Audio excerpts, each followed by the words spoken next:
So 2 minus 1 is 1. So this is the same in 2x. So this is the first derivative of the function y equal to x squared. I have a dream, that's all I need. I'll make it happen with some work and belief. Know what I want, so I'll take it. Hello guys, what's up? Welcome back to my YouTube channel, Math-matic TV. So today guys, let's talk about the differential calculus. Now I will discuss the derivative of constant and the derivative using a power formula. But first, let's talk about the derivative of constant. So here's the formula. dc over dx is equal to 0, or the derivative of constant with respect to x is 0. It means that if we're going to get the first derivative of the function y equal to pi, the y prime of the first derivative is 0. If you want to get the second, third, fourth, and so on, still 0. And if we're going to get the derivative of the function fx equal to 10, the f prime of x is still 0. Always remember guys that the derivative of constant is 0. Okay, now let's proceed to the derivative using a power formula, or how to differentiate differentials using a power formula. So let's try some problem using this formula, or d over dx of u raised to n is equal to n u raised to n minus 1. So if we're going to get the derivative of the function y equal to x squared, so using this formula, this is equal to, or y prime is equal to u as x and n is 2. So this is equal to n, which is 2, times x raised to n, which is 2, minus 1. So this is equal to 2x raised to 2 minus 1. So 2 minus 1 is 1. So this is the same in 2x. So this is the first derivative of the function y equal to x squared. And if you want to get the second derivative of the function y equal to x squared, just differentiate the first derivative. So y double prime is equal to, what is the derivative of 2x? Again, using this formula, this is equal to 2 times x raised to 1 minus 1. So x raised to 1 minus 1. 1 minus 1 is 0. So this is equal to 2.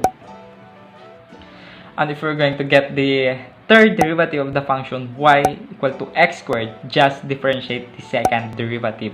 If you want to get the third derivative, so the derivative of 2 is 0. Now let's proceed to the second example.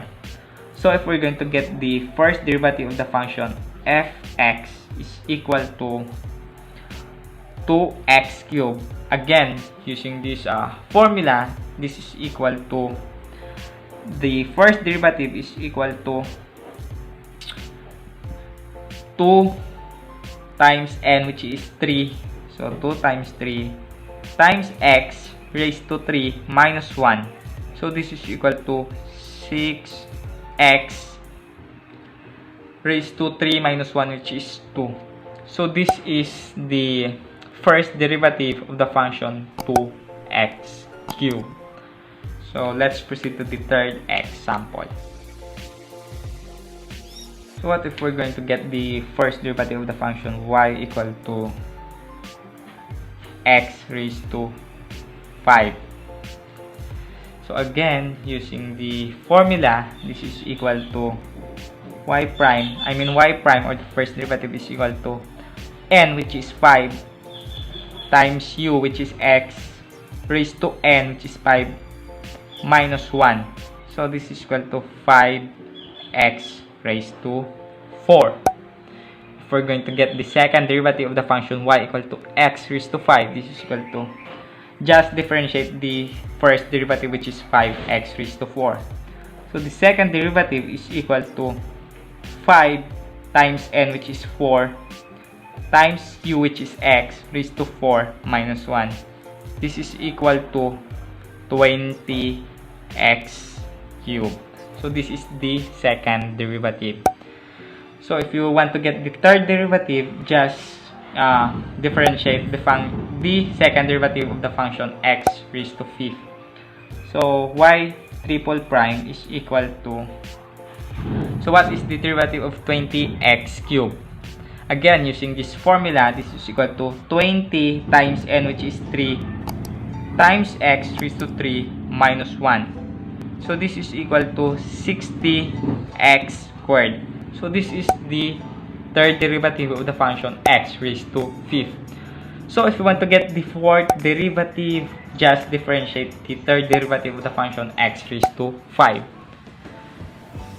Alright, that's all for today, guys. Thank you so much for watching, and please share your thoughts about it by commenting below. And if you learned something today, please give this video a thumbs up. Also, if you want to see the other videos, link in the description below. And please don't forget to subscribe and click the notification bell. Stay tuned and see you on my next video. Thanks and God bless. I have a dream, that's all I need. I'll make it happen with some work and belief.